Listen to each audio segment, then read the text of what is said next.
All right, well, welcome. Good morning. And hopefully you're having a good start to your for Thursday.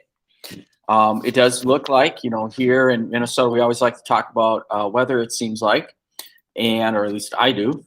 And looks like the next couple of days, we're going to be reminded that winter is upon us.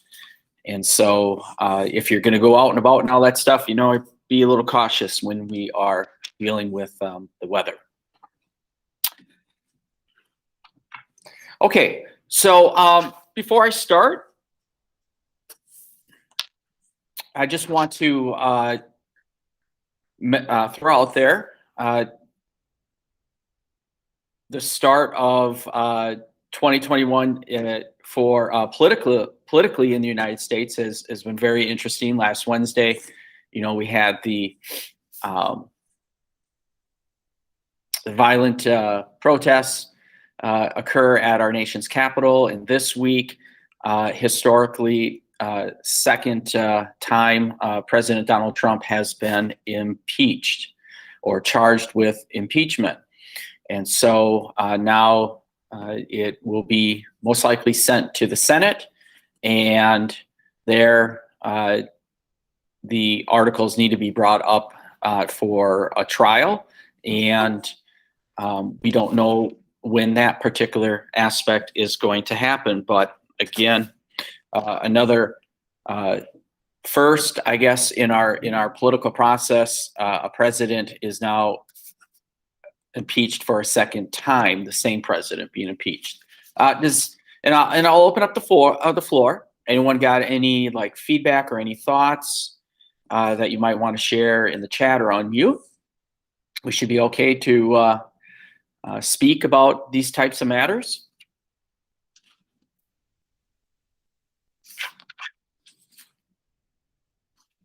I know I will try to have these conversations with my seniors in hours 2 and 3 to see what they are, since they are very close to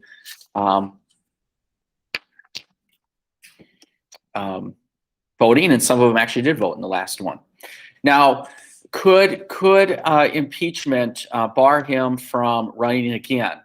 So that's a separate process, and that's something that we're going to learn, because just by, if let's say he does get convicted, which still could be very difficult if a second trial does happen, in that it's not a simple majority when it comes to impeaching. You're going to need to have a 2/3 majority to do that. So that means I think 17 Republicans would need to sign on with this idea of impeaching him. But let's say he does get convicted, it does not necessarily close the door for him running again in 2024. Then what they would have to do is another procedural thing, and weigh on the notion, can this individual, in this case President Donald Trump, be really fit to run for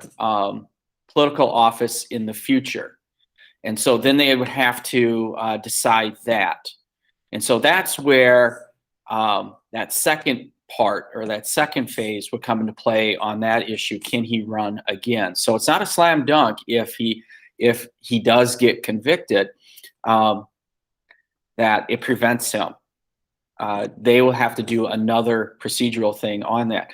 Now, they have done something like that when in the past federal judges have been impeached, and we've had federal judges charged and convicted of impeachment, and then they would have to go through and with a procedural piece and say, is this person fit to hold a federal position in the future? And in most cases, they say no, and they pass resolutions that way.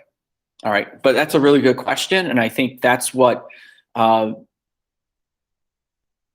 been thrown out there is this one of the reasons why they are pursuing impeachment for that piece, in addition to what happened last Wednesday?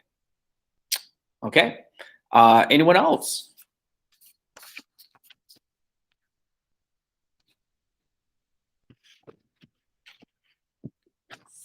All right. So if something does come up that you think about, next time that we will meet, you can bring that up, or you can always near the end of the class stay on and we can talk about it as well. All right. So with that, I want to move on, and you can see on our agenda today, I want to focus on for 10, 15 minutes, focus on a little bit about women in the Second World War. And then in terms of some housekeeping things, remember, if you are missing work, the door is still open. You can still turn that stuff in, whether it's formative and summative, and please do. I would like to see you succeed here and finish this trimester strong. And then also registration. You've heard me say that a couple times already this week, but registration, you want to make sure that you take care of that business as well. I believe the deadline is the 22nd next week. So you want to make sure you get that taken care of as well. And always reach out if you have questions about the social studies, and you can do that right now. Or always make sure that you reach out to other teachers about courses for next year.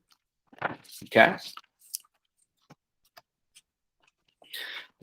All right.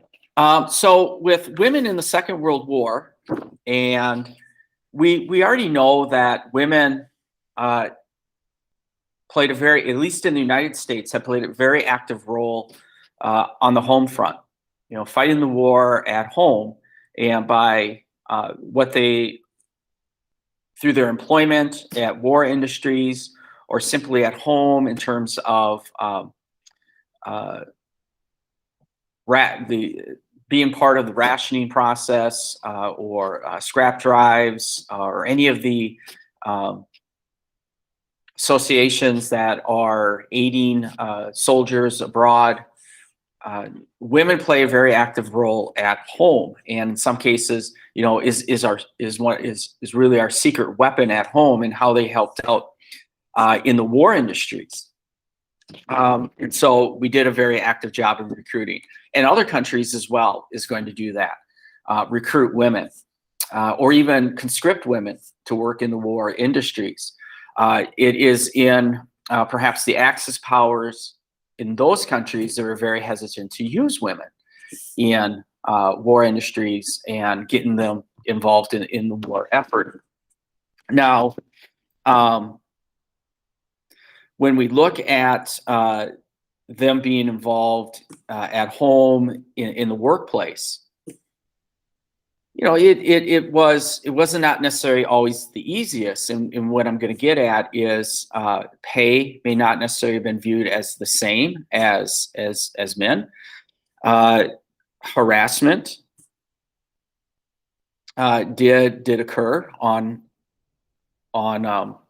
the assembly line or at the workplace, and the whole idea of gender roles, the whole issue behind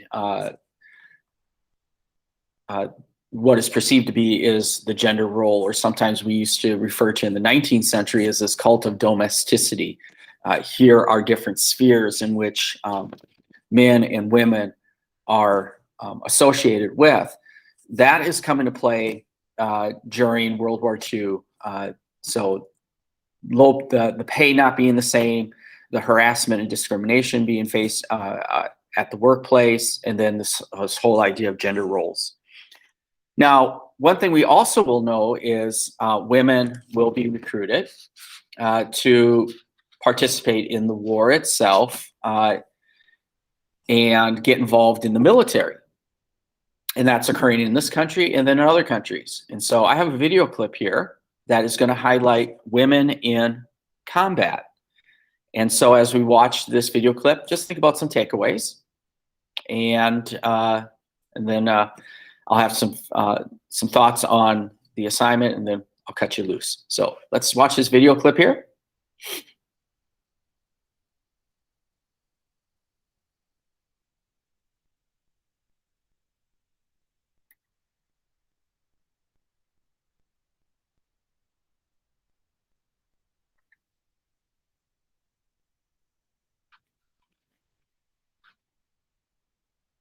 Now in this video clip, it's going to bring in the United States, but it'll also bring in some other warring nations in the Second World War, and how women are impacted in those countries as well.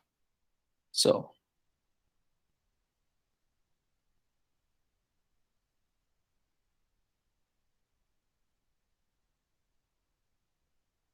The United States was at war. Its citizens flooded the recruiting stations to volunteer to defend their country. Combat was considered men's work in a lot of nations, including Britain, Japan, Germany, and the United States. Killing, fighting, shooting was all considered men's jobs. For women to enter combat would be quite taboo, a radical upset of gender roles for all of these nations. The Soviet Union was the exception. There was a tradition of Soviet women fighting in combat, going back to World War I and the era of the Russian Revolution. Women during World War II were fighting from the beginning. They made up approximately 8% of the fighting force. The country didn't have the luxury of keeping women out of the armed forces. The Soviet Union was the chief Allied power, fighting the war for the longest time and making up the Eastern Front. One of the most famous Soviet women in combat, if not most famous, was Lyudmila Pavlichenko, who was one of 20,000 female snipers in the Soviet forces. Russia's #1 minute woman. She killed 309 Nazis. She's Lieutenant Pavlichenko, greeted by Ambassador Litvinov in Washington. She was only in combat for 1 year. She was wounded in 1942. And in that 1 year, she's credited with 309 kills, making her the most successful female sniper in known history. The guerrilla sniper has faced death thousands of times, and her motto is, dead Germans are harmless. In the United States and Britain, women served often through an auxiliary service. They served as nurses, code breakers, radar operators, drivers, mechanics. Non-combat roles became just as dangerous, just as deadly, took women near the front lines. In Britain, the women's branch of the army played a large role in air defense. They were responsible for manning searchlights, which are huge lights, which made them visible to a degree, made them targets themselves. They were on the front line, they were doing work right alongside men, and one general in particular noted that they lived like men and they died like men.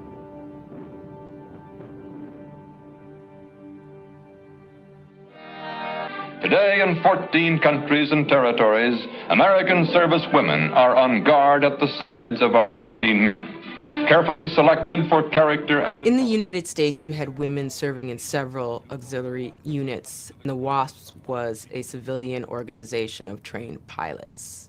No time to waste. Everywhere they're badly needed for ferrying duty, so that the men trained and training can go off to fight, while WASPs help get their ships started on the road overseas. There is a reason for the WASPs. About 1,000 American women served in the WASPs. They were responsible for ferrying aircrafts to different air bases, testing aircrafts, training pilots. So long, ladies. Go to it. Someday you'll be able to sit down in the evening with your husbands, who will probably be flyers, and remind them that during the war, you did your part. Keep them flying, Fivanella. Catherine Sis Bernheim was a member of the WASP. She was already a trained pilot by the time World War II came about. She was among 28 women who were responsible for ferrying aircraft to air bases all over the country. Technically, the WASPs were non-combat, but it's interesting that WASPs referred to themselves as Avenger Girls, which points to their idea of themselves in the fight.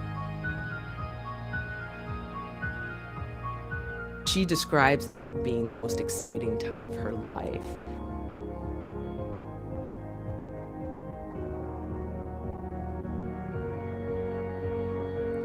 once the war was winding down and male pilots were then freed up, the public believed that the WASP should be disbanded, and they eventually were.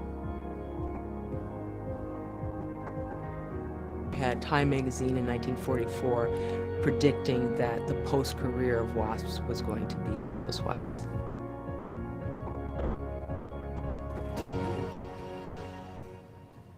When you're thinking about combat in World War II, another way that you might want to expand the definition is not just to think of state-ordered or sponsored combat, but also people who are acting in resistance to occupying forces, such as the French resistance.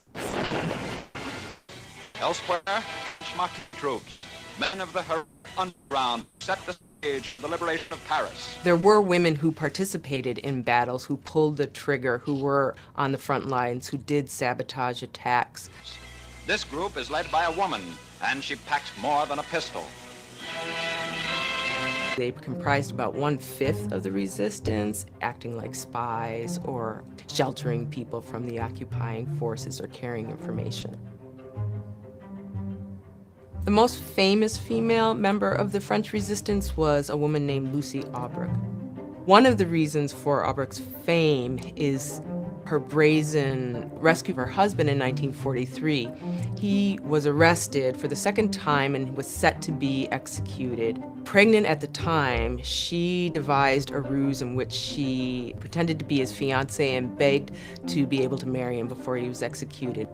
He was being transported in a van for that purpose. She led an ambush and she successfully rescued him and these other prisoners from inevitable execution. One of the interesting things about women who participated in the French resistance, many were married and had children, and actually they would take advantage of their domestic roles to carry out the business of the resistance. In her memoir, Lucy Aubrac actually discusses how being a mother of a baby provided her excellent cover for a lot of the work that she did.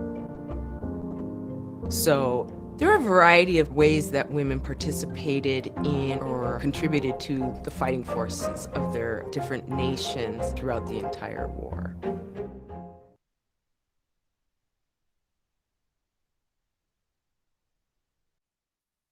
Okay, so there we have a nice little video clip here of women in combat.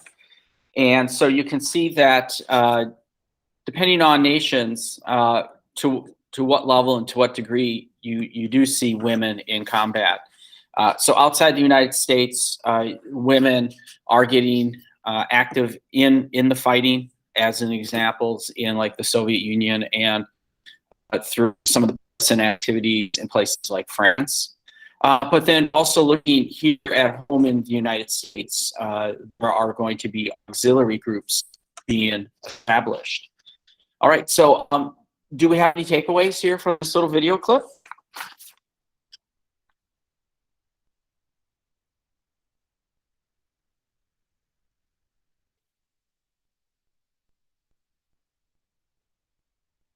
Yes, go ahead.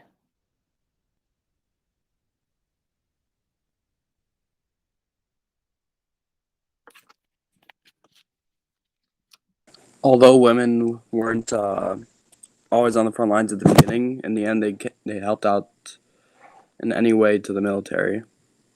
Yes, that's true. That is true. Good point. Takia, I think you had your hand raised.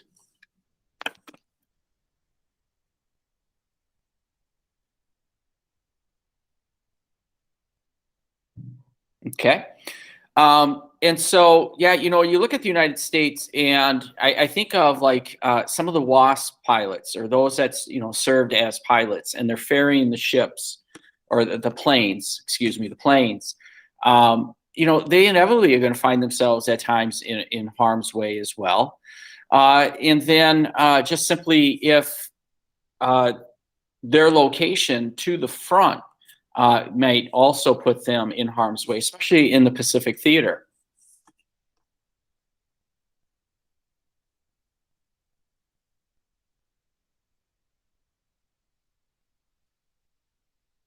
Okay. Takia, can you expand on your thought here about Germans were harmless dead? Yeah, so like for example, like when one of the Russian women, when she, like, her quote was very like almost like mind-boggling when she said, like, what she said was when like the Germans are harmless when dead, like that's when she said, that's like kind of thing that. Okay. Yeah, I mean, that's extraordinary. And I think, one thing is, um, when we look at this Second World War between Germany and the Soviet Union, um, it takes it. I'm going to say it takes it to another level. It's an ideological war. You have communism versus fascism. Uh, the Soviet Union feels that Germany has stabbed them in the back because of the non-aggression pact that was signed, and then they were invaded. And this war is going to claim over 20 million Soviets. And so when a statement like that is made, it's like, okay, that's mind-boggling. That's like, wow, can't believe she's making a statement like that. But then it puts it into context with the whole war experience for the Soviets, and you might go like, okay, all right, I guess I see your point. Anyone else have any thoughts or any takeaways with this?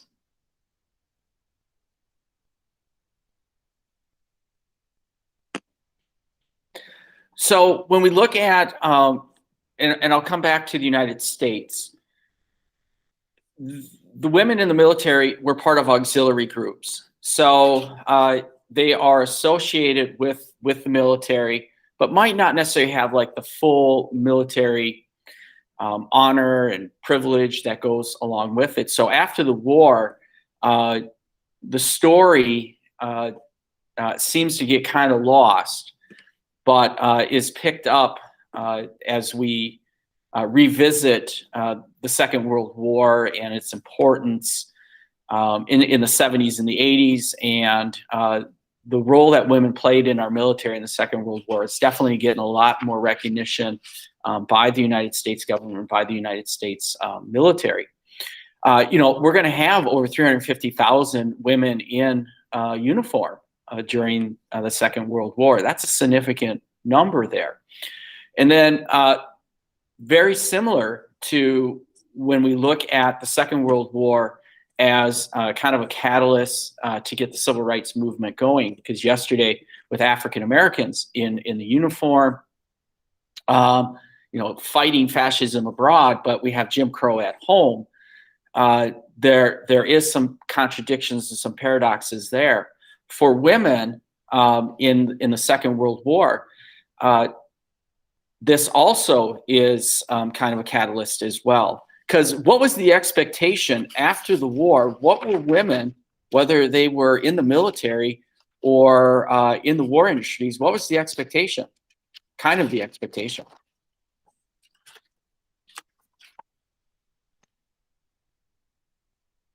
What was going to happen to those women?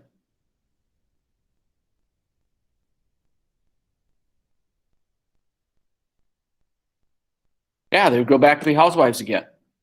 That was the general thinking. It's like, you got to give up those positions, whether it's in the military or in the war industries. You got to give those positions up to men who are coming home. And so after the war, that's going to be a dilemma for the United States. Is you're going to have millions of men mustered out of the military, and what's going to happen? So U.S. Congress had passed a thing known as kind of like the GI Bill of Rights, which is going to try to ease that a little bit. Not to say that women aren't going to get fired, because they will get fired, but to kind of ease is to give opportunities for these soldiers, former soldiers now mustered out, to maybe loans to start businesses, or money to go to school or continue school and get your college degree, and kind of delaying for that with the GI Bill of Rights in terms of going to school, kind of delaying their entry into the workforce, or try to spur economic growth here by encouraging them to create some businesses and stuff like that. So after the Second World War, we don't see that economic downturn that we did see at the end of the First World War. And of course, the American consumer, they have some pretty fat bank accounts too, and they're going to go spending because they couldn't be spending during the Second World War. But going back to my point, the feminist movement is really going to be started up again. You know, I think there was a poll out there that was given about, you know, women, do you want to stay at the workplace or go home? And close to 70% of those workers were saying, 75% of those workers were saying they do like the idea of working and what that brings to them and the meaning that brings to them. But they also did like being a mother and the housewife as well. And so the thought was maybe it's possible to be both. And so that idea is going to carry into the 50s and the 60s with the feminist movement, and that is in many ways parallel with the civil rights movement and other movements that's going to begin there. Okay, so women in World War II. So with that, again, just a reminder, deadline for missing stuff next Tuesday, and you want to make sure you take care of business with registration. Your assignment at hand is human impact of the Second World War or impact of war. And you want to make sure you get that done because it's a summative piece, and that will be due tomorrow. And so what I will be doing, or what I would like for you to do, is tomorrow, we will not have a live Google Meet. I'm going to give you the class time tomorrow to complete the assignment, Human Impact of War. It'll be your opportunity. If you do have questions, I will have a Google Meet open so you can pop in and ask questions, or pop in and we can form little breakout groups with your historical buddies or buddy and complete it then. But tomorrow you do want to make sure you turn it in. It is a summative piece, and we are at the end of the trimester or hexmester, and you don't want this hanging over your head here. Okay. So with that, I'm going to leave this Google Meet open for additional questions and concerns. If you don't have any, you can exit and have a great day. Thank you.